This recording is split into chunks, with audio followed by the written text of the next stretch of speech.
योग की अग्नि से विकारों की कट को उतारने की, अपनी जांच करके देखते रहने की कि हमारी बुद्धि क्रिमिनल तरफ तो नहीं जाती। निश्चय बुद्धि बनने के बाद फिर कभी भी किसी भी बात में संशय नहीं उठाने की, विकर्मों से बचने के लिए कोई भी कर्म अपने स्वधर्म में स्थित होकर बाप की याद में रहकर करने की, पुनः बेदाग बनाने वाले परमपिता परमात्मा की हम आत्माओं के लिए आज के मुरली से शिक्षाएं। श्रेष्ठ पालना की विधि के द्वारा वृद्धि करने की समझ देते हैं वरदाता परमपिता परमात्मा। समझ देते हैं कि इस विधि से सर्व की बधाइयों के पात्र बनो। स्पष्ट करते हैं कि संगम युग बधाइयों से ही वृद्धि पाने का युग है। बाप की, परिवार की बधाइयों से ही हम आत्माएं पल रहे हैं। उमंग उत्साह में बाबा लाते हैं, स्वमान देते हैं, वरदान देते हैं,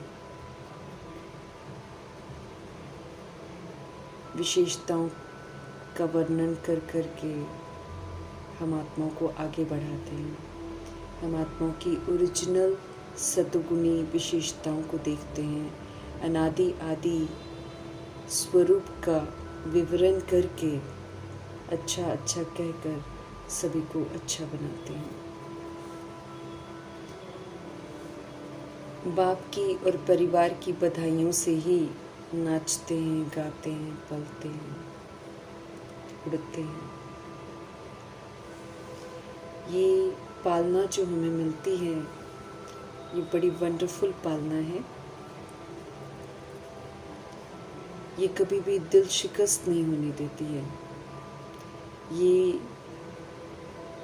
नाउम्मीदी में भी उम्मीद पैदा करती है। तो हम आत्माएं भी बड़े दिल से, रहम की भावना से दाता बनकर हर घड़ी एक दो को बहुत अच्छा कहकर बधाइयाँ देते रहें। इसी विधि से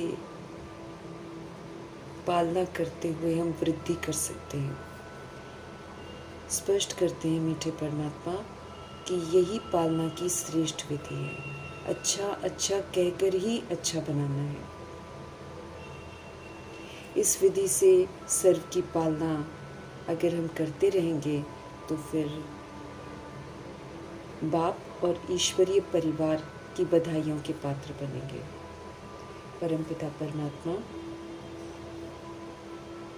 अच्छा कहकर ही हम आत्माओं को बुराइयों से मुक्त करते हैं। तो जैसे बाबा करते हैं वैसे वो हमको भी सिखाते हैं कि हम भी अच्छा कहकर ही औरों को भी बुराइयों से मुक्त करने की विधि को अपनाएं। तो जब हम इस विधि से चलेंगे, इस विधि से पालना करेंगे तो मीठे परमात्मा जी की बधाइयों के पात्र बन जाएंगे।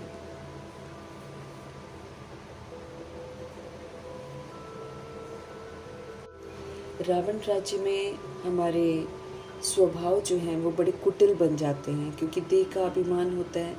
तो देह अभिमान में अपमान महसूस करते हैं, तो इस कारण स्वभाव थोड़ा कड़ा बन जाता है, कुटिल बन जाता है। लेकिन बाबा आकर हम आत्माओं को फिर से सरलता की विशेषता को धारण करने की समझ देते हैं। समझ देते हैं कि स्वभाव को सरल बनाओ, एडजस्ट करो, हर आत्मा को स्वीकार करो और फिर उसको अच्छाई का सहयोग दो। समझ देते हैं कि ये जो सरल स्वभाव है यही समाधान स्वरूप बनने की सहज विधि है, क्योंकि कट्टरता से या फिर दुश्मनी से तो बातें कभी सुलझती नहीं हैं, वो तो बिगड़ती ही चली जाती हैं और उसका कभी भी अंत नहीं होता है। लेकिन जब हम स्वभाव को सरल बना लेंगे, हर तरह की आत्मा के साथ हम संस्कार को मिला लेंगे, एक्सेप्ट कर लेंगे, तो फिर बाबा कहते समस्याएं जो उत्पन्न होती हैं भिन्नता से, वो सारी समाप्त हो जाएंगी और हम आत्माएं समाधान स्वरूप बन जाएंगे। हम आत्मा को अव्यक्त इशारे मिल रहे हैं कि अब लगन की अग्नि को प्रज्वलित करना ज़रूरी है और योग को ज्वाला रूप बनाना है। हम आत्माओं के पास पवित्रता की महान शक्ति है। स्पष्ट करते हैं परमपिता परमात्मा कि ये जो श्रेष्ठ शक्ति है, पवित्रता की शक्ति, यही अग्नि का काम करती है और सेकंड में विश्व के सारे कीचड़े को भस्म कर सकती है। समझ देते हैं कि जब आत्मा पवित्रता की संपूर्ण स्थिति में स्थित होती है तो उस स्थिति के जो श्रेष्ठ संकल्प हैं उसी से लगन की अग्नि जो है ना वो प्रज्वलित होती है और सारा का सारा अपवित्रता का कीचड़ा जो है वो भस्म हो जाता है। वास्तव में बाबा कहते यही पवित्रता की शक्ति को योग ज्वाला कहते हैं। परमपिता परमात्मा से मिला हुआ पवित्रता का जो वर्षा है, इस श्रेष्ठ शक्ति को बाबा कहते हैं अब कार्य में लगाओ। इस पवित्रता की शक्ति को यूज करो, इस स्थिति में स्थित होकर श्रेष्ठ संकल्प करो। पवित्रता के श्रेष्ठ संकल्प जो है वो अपवित्रता को भस्म कर देंगे। हम आत्माएं इस बात से बिल्कुल अनजान हो जाती हैं कि कैसे संकल्प करने हैं, कैसे बोलने हैं, कैसे कर्म करने हैं। मीठे परमात्मा सृष्टि रूपी ड्रामा में प्रवेश करके हमको कर्म करने सिखाते हैं, श्रेष्ठ कर्म करने सिखाते हैं। जब हम याद में रहकर वो श्रेष्ठ कर्म करते हैं तो फिर हमारा किसी के साथ हिसाब किताब नहीं बनता है। हमारे सारे हिसाब किताब परमपिता परमात्मा से बनते हैं। तो ये जो संस्कार हैं ये अकर्म के संस्कार हैं। लेकिन जब हम कर्म मनमत पर करते हैं या परमत पर करते हैं तो ये कर्म देह अभिमान में विक्रम बन जाते हैं। तो कर्म अकर्म विक्रम की गुह्य गति समझाते हुए परमपिता परमात्मा हम आत्मा का ध्यान खिंचवाते हैं कि अब कभी भी देह के भान में आकर कोई कर्म मत करो। देह के भान में किए हुए कर्म पाप कर्म बन जाते हैं। समझ देते हैं कि जब आत्मा और शरीर दोनों पवित्र होते हैं तो कर्म अकर्म होते हैं और जब हम आत्माएं पतित बन जाते हैं द्वापर युग से कलयुग तक, तब हमारे हर कर्म जो हैं वो विक्रम हो जाते हैं। देह अभिमान में किए हुए कर्म सारे विक्रम की कैटेगरी में आ जाते हैं। अभी हम श्रीमद् प्रमाण कर्म करते हैं तो हमारे अकर्म के संस्कार बनते हैं। यही अकर्म के संस्कार फिर सतयुग त्रेता युग में यूज होते हैं। आत्मा पर देभान, देह अभिमान और देह अभिमान की कमी कमजोरियों की कट चढ़ी हुई है। तो आत्मा पर कट चढ़ने की वजह को स्पष्ट करते हुए बाबा हमारा ध्यान खिंचवाते हैं कि विकार जो है ना, इसकी वजह से हम आत्माओं पर इतनी ज़्यादा गंदगी आ गई है कि हम आत्माएं खुद से विस्मृत हो जाती हैं। कारण है विकार और फिर इसका निवारण है कि विकारों को यूज़ नहीं करना है। जब हम सब पतित बनते हैं विकारों के वशीभूत होकर, तो आत्मा के ऊपर कट चढ़ती है और उसकी समझ की शक्ति खत्म हो जाती है। स्पष्ट करते हैं कि जिन आत्माओं के ऊपर अभी भी कट चढ़ी हुई है, भगवान के समझाने के बाद भी उन्हें पुरानी दुनिया की कशिश होती रहेगी। उनको पुरानी दुनिया अच्छी लगेगी, उनकी बुद्धि क्रिमिनल तरफ जाती रहेगी। वो मीठे परमात्मा को याद नहीं कर सकेंगे। ये निशानी है कि उस पर विकारों की कट चढ़ी हुई है। निशानी को देखते हुए हम आत्माएं अपने आप को देख सकते हैं कि क्या हमारा आकर्षण पुरानी दुनिया की तरफ जाता है, क्या हमारी बुद्धि जो है दैहिक है। तो अगर दैहिक है तो फिर वो क्रिमिनल तरफ जाती है। फिर हम प्रभु को याद नहीं कर सकते हैं। जब तक हम खुद को आत्मा नहीं समझेंगे, हम परमपिता परमात्मा को याद नहीं कर सकते हैं। ओम शांति का अर्थ पुनः स्पष्ट करते हैं। बाबा सारा राज बताते हैं कि आत्मा कैसे ड्रामा में पार्ट बजाती है, कैसे पुनर्जन्म में आकर विस्मृत होकर कर्मों के बंधनों में फंसती है और अज्ञानतावश पापात्मा बन जाती है। अब बाबा आकर हमको समझ देते हैं कि हम आत्माएं असल में ज्योति बिंदु स्वरूप शांत स्वरूप आत्माएं हैं। हम आत्माएं शांति धाम के रहने वाले हैं और हम शांति के सागर परमपिता परमात्मा की संतान हैं। ये हम आत्माओं की सच्चाई है। इस सच्चाई में निश्चय चाहिए, तब हमें इस दुनिया से वैराग आएगा। हम सब यहाँ के रहवासी नहीं हैं। हमें तो सृष्टि रूपी ड्रामा में आकर सृष्टि को बड़े कायदे से यहाँ पर पार्ट बजाना था, लेकिन हमने सृष्टि का अपमान किया है। हमने स्वधर्म में आकर इस ड्रामा में अपनी मनमानियाँ करी हैं। जो चीज़ हमारी नहीं है उस पर हमने अधिकार जताया है। अब ये जो अधिकार हैं ये झूठे हैं। असल में तो हम यहाँ के रहने वाले ही नहीं हैं। यहाँ पर मेहमान बनकर रहना था, लेकिन अधिकारी बनकर रहे तो हमने सृष्टि को तहस नहस करके अपने लिए ढेर सारी सजाएं इकट्ठी कर दी हैं। अभी पुनः ओम शांति की स्मृति से हमें वापस अपने ओरिजिनल स्वधर्म में लौटना है और इस सृष्टि रूपी ड्रामा को, इस सृष्टि को जो हमने इतना कष्ट दे रखा है, अब उसको शांति और पवित्रता का सहयोग देकर अपनी गलतियों को सुधारना है और अपने आप को सजाओं से बचाना है। हम आत्माओं का ओरिजिनल स्वधर्म है ही शांत। जब हम घर में रहते हैं तो हम शोर नहीं मचाते हैं। हम यहाँ पर धरती पर आकर 5 तत्वों का शरीर लेते हैं और उससे पाठ बजाते हैं। कर्म करना पड़ता है, इसलिए हम शरीर लेते हैं। बाबा स्पष्ट करते हैं कि एक अच्छे कर्म होते हैं और एक बुरे कर्म भी होते हैं। कर्म हम बुरे तब करते हैं जब हम देह के अभिमान में आते हैं। रावण रूपी देह अभिमान के जब हम अधीन होते हैं, उल्टे कर्म करके फिर हम शोक वाटिका में चले जाते हैं। इस समय रावण का राज्य चल रहा है चारों तरफ और हर आत्मा बैड कर्म कर रही है। सभी विकर्म कर रहे हैं, देह अभिमान में एक दूसरे को कष्ट दे रहे हैं और पाप करे जा रहे हैं। एक भी मनुष्य इस सृष्टि पर ऐसा नहीं है जो इस समय विकर्म नहीं कर रहा है। सब देह अभिमान में काम क्रोध लोभ मोह अहंकार के वशीभूत होकर उल्टे कर्म कर रहे हैं। साधु सन्यासी भी जो हैं वो भी तो विकार से ही पैदा होते हैं। उनमें भी क्रोध होता है, अहंकार होता है और आजकल के साधु सन्यासी में तो लोभ भी आ गया है। इसलिए ऐसा तो कह नहीं सकते हैं कि वो विकर्म नहीं करते हैं। विकर्म तो वो भी करते हैं। तो इस समय कोई भी पवित्र नहीं है। पवित्रता की परिभाषा किसी को मालूम ही नहीं है। परमपिता परमात्मा आकर बताते हैं कि पवित्रता होती क्या है। मन वचन कर्म की पवित्रता होती है, उसमें फिर दैहिक दृष्टि वृत्ति कृति होती ही नहीं है। लेकिन साधु सन्यासी को थोड़ी होता है। वो तो देह के भान में तो वो लोग होते ही हैं, देह के अभिमान में भी होते हैं। इसीलिए कायदे से कोई भी इस समय पवित्र नहीं है।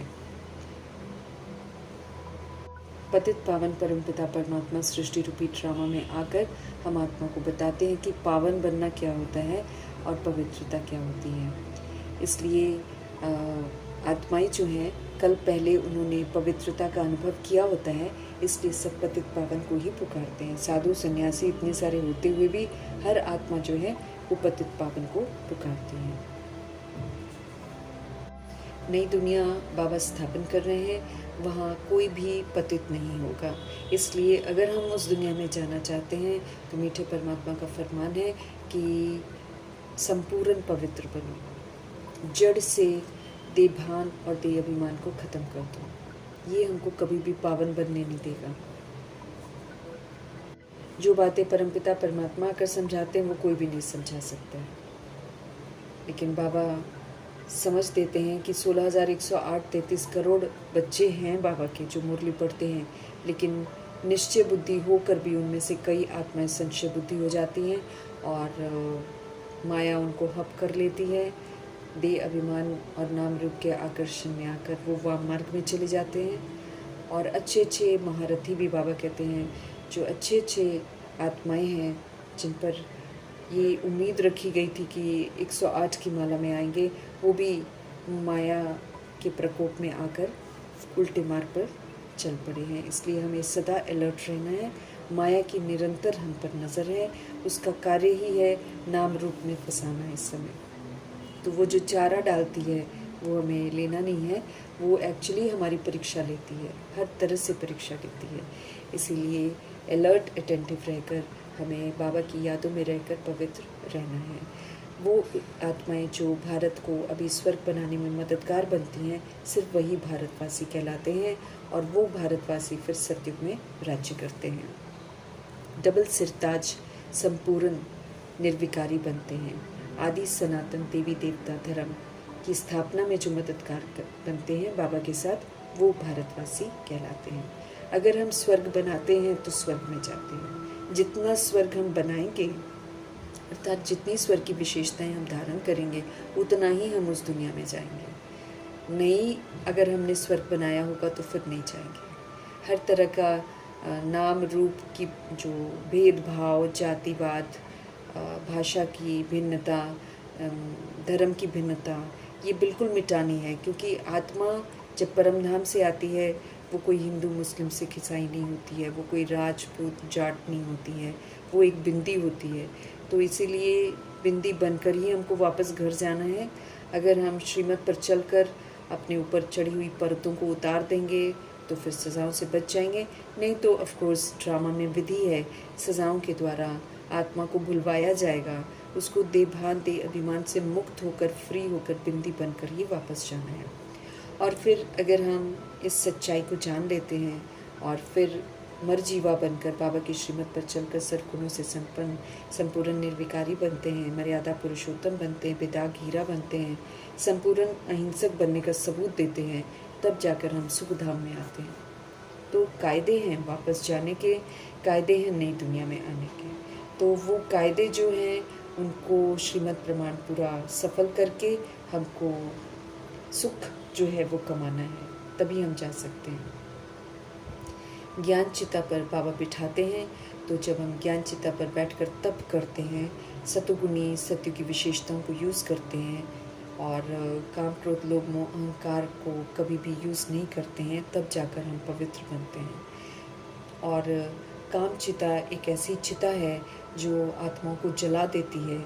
इसके आकर्षण में लोग चले तो जाते हैं, और आकर्षण क्या, आजकल तो विधि पूर्वक शादियां करते हैं, सर्टिफिकेट्स दिलवाते हैं, लेकिन उनको ये पता ही नहीं है कि वो आत्मा की हत्या करते हैं, आत्मघात होता है, वो आत्मा की शक्तियां ख़त्म होती हैं काम विकार में जाकर।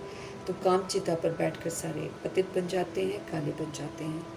बाबा कहते हैं कि जो भी समझते हैं हम सब परमात्मा से, वो हमें औरों को भी समझाना ज़रूर है। लेकिन बाबा कहते हैं यहाँ पर ज्ञान मार्ग में बहुत अलर्ट रहना पड़ता है, क्योंकि यहाँ पर आज समझाते हैं ज्ञान को लेकर और कल को फिर वही पुरानी दुनिया में चले जाते हैं, विकारों में भी चले जाते हैं और संग दोष में आकर उल्टे मार्ग पर चल पड़ते हैं। तो ऐसा भी बहुत होता है कि आज यहाँ पर समझाते हैं और कल विकार में गिर पड़ते हैं। ध्यान खिंचवाते हैं कि माया इस समय बड़ी ज़बरदस्त है, थोड़ी देर के लिए वो बड़ा सब कुछ सुहावना अनुभव करवाती है और बाबा को रॉन्ग और लोगों को राइट अनुभव करवाती है, क्योंकि ये उसका खेल चल रहा है, इस समय अंतिम खेल चल रहा है। और अगर हम सचेत नहीं रहे, अगर हम बाबा की याद में नहीं रहे, तो फिर बड़े ही आसानी से हम पुरानी दुनिया के घेराव में आ सकते हैं। लेकिन फिर हमारे लिए और कुछ नहीं होगा सिवाय पश्चाताप के। बहुत सारी आत्माएं हैं वाम मार्ग में चली जाती हैं और फिर पछताती हैं। अभी ज़बरदस्त बॉक्सिंग चल रही है माया की और प्रभु के बच्चों की, तो इस बॉक्सिंग में हमको जीतना है, हारना नहीं है। आत्माएं थोड़ा सा वशीभूत हो जाती हैं देभान में, दे अभिमान में, इसलिए स्त्री को देखते हैं, आकर्षण होता है और फिर काला मुँह कर लेते हैं। ऐसी आत्माएं फिर बाद में पश्चाताप के आंसू बहाती हैं। माया इस समय बड़ी दुष्टर है, हर तरह से हमारी परीक्षा लेती है। बहुत सारे बच्चे हैं जो यहाँ पर प्रतिज्ञा करते हैं और फिर गिरते हैं और 100 गुना दंड के पात्र बन जाते हैं। गलती करते हैं एक, लेकिन पनिशमेंट मिलता है 100 गलतियों का, तो दंड पड़ जाता है, शूद्र समान पतित बन जाते हैं ना, इसलिए। और फिर हमारे पीछे राजधानी भी होती है। अगर हम गलत करते हैं तो कम से कम 100 बंदा तो देखकर हमें गलत करता है। भले हम कहीं भी छिप कर भी गलत काम करते हैं तो भी वाइब्रेशंस आत्माएं कैच करती हैं, तो बहुत सारी आत्माएं उससे भी भयंकर तरीके से वो गलत काम करती हैं। हम आत्माएं थोड़ा करते होंगे, वो और भी भयंकर करते हैं। इसीलिए गायन है शास्त्रों में कि अमृत पीकर फिर बाहर में जाकर दूसरों को सताते हैं, अर्थात विकार में जाते हैं। ये अभी का समय की बात चल रही है। हम सब ज्ञान अमृत पीते पीते भी हम आत्माओं में से कई आत्माएं ऐसी होती हैं जो बाहर में जाकर फिर गंद करती हैं। बाबा समझ देते हैं कि कोई भी किसी दूसरे को दोष नहीं दे सकता है, क्योंकि ताली हमेशा 2 हाथों से ही बजती है। दोनों ही खराब हो जाते हैं। ऐसा नहीं कह सकते हैं कि स्त्री खराब है, दोनों ही नर्क के द्वार है। सन्यासी तो कह देते हैं कि स्त्री नर्क का द्वार है, लेकिन जब ये हरकतें करते हैं तो फिर दोनों ही, मेल भी और फीमेल भी, दोनों ही नर्क के द्वार होते हैं, दोनों खराब हो जाते हैं। फिर बाबा कहते कई आत्माएं तो लज्जा के मारे बाबा को समाचार ही नहीं देती हैं, और कोई बाबा कहते समाचार दे देते हैं और कहते हैं कि हमने मुंह काला कर लिया। वो कई इसलिए छिपते हैं क्योंकि समझते हैं ब्राह्मण कुल में नाम बदनाम ना हो जाए। युद्ध में बाबा कहते इस समय युद्ध चल रही है, पवित्रता और अपवित्रता के लिए उकसाया जाता है, लेकिन हमको युद्ध हारनी नहीं है, नहीं तो फिर हाहाकार हो जाता है। और माया से थप्पड़ नहीं खाने हैं। ऊंची मंजिल है, इसलिए माया नीचे खींचने की कोशिश तो पूरी करती है, लेकिन बाबा कहते हैं ये रेस है ना, आगे देखते जाना है, मंजिल की तरफ देखना है, ब्रह्मा जी को देखना है। बाकी हमको साइड सीन्स नहीं देखने हैं, क्योंकि साइड सीन्स देखने से अगर हम आकर्षित हो जाते हैं तो फिर हम माया से हार खा लेते हैं। सतो प्रधान हम सब गोरे थे, बाबा समझाते हैं, लेकिन जो सतो प्रधान गोरे थे वही कामचिता पर बैठकर काले तमो प्रधान बने हैं। अब काले तमो प्रधान से अब बाबा का फरमान है कि फिर से सतो प्रधान गोरे बनो, नहीं तो ड्रामा की सजाएं खानी पड़ेंगी। आत्माएं काली बन जाती हैं ना, पतित बन जाती हैं, इसलिए देवी देवताओं के चित्र भी काले बना देते हैं, गंदे भी बना देते हैं, ताकि उनके पास एक एक्सक्यूज़ रहे कहने का कि देवता भी तो ऐसे करते हैं, अगर हमने किया तो क्या किया। जैसे शंकर जी को दिखा देते गुस्से वाला, तो लोग फिर खुद भी गुस्सा करते हैं, सोचते हैं शंकर जी ने गुस्सा किया तो हम खुद ही दंत कथाएँ बनाते हैं और खुद ही फिर नाम बदनाम करते हैं। तो काले चित्र क्यों बनाते हैं उन्हें पता नहीं है, लेकिन ड्रामा अनुसार काले चित्र बनते हैं। आत्मा को दर्शाया नहीं जा सकता, इसीलिए देवता ही पुनर्जन्म में आकर काले बनते हैं। उस समय जब काले बनते तब तो वो देवता नहीं होते हैं, लेकिन आत्मा को दिखाएं कैसे, इसलिए वो देवी देवताओं के चित्र ही वैसे बनते हैं, जिसमें सुंदर चित्र भी बनाते हैं और जिसमें गंदे चित्र भी बनाते हैं। जगन्नाथ मंदिर में बाबा कहते हैं गंदे चित्र बनाए हैं, देवताओं की ड्रेस है लेकिन चित्र गंदे बना दिए। तो इससे लोग सोचते हैं कि इसमें कोई बुरी बात नहीं है। ईश्वर की भाभी है ऐसा बोल देते हैं, भगवान कराते हैं, ये तो चलता आता है ऐसे बोल देते हैं, भगवान को भी बदनाम कर देते हैं। कामचिता पर बैठने से सारी आत्माएं दुखी हो जाती हैं, पतित हो जाती हैं, वर्थ नॉट अ पेनी बन जाती हैं। निर्विकारी दुनिया में जाना है तो विकारों का संपूर्ण हमको संन्यास कर देना है, इसको पीठ कर देनी है, एक भी विकार हमको यूज़ नहीं करना है। जैसे विधि पूर्वक बाबा हमको समझाते हैं वैसे ही उनकी यादों में रहकर सबको समझाना है, स्पष्ट करना है कि आत्माएं सूर्यवंशी घराने में आती हैं, फिर पुनर्जन्म में आकर चंद्रवंशी वर्ण में जाती हैं, फिर वैश्य वर्ण में जाती हैं, फिर शूद्र वर्ण में जाती हैं, बिल्कुल विस्मृत हो जाती हैं, फिर परमपिता परमात्मा आकर पुनः राइटियस मार्ग दिखाकर फिर से सतो प्रधान बनने की समझ देते हैं। एक्टिविटी आजकल खुद ही गंदी हो गई है सबकी, इसीलिए देवताओं की एक्टिविटी भी गंदी दिखा देते हैं। बाबा जिन बातों पर हमारा अटेंशन खिंचवाते हैं, हम आत्माओं का फ़र्ज़ है कि हम उन बातों पर पूरा ध्यान दें, मंदिरों में जाकर सेवा करने की समझ देते हैं। गोल्डन एज कब था, आयरन एज क्या होता है, इन दोनों के अंतर को भी स्पष्ट करना है। कट चढ़ जाती है, किसकी, विकारों की कट चढ़ जाती है, देह अभिमान की कट चढ़ जाती है, उसकी गंदगी की कट चढ़ जाती है, तो फिर हम रोगी बन जाते हैं, अशांत बन जाते हैं, ये दुनिया फिर पुरानी हो जाती है।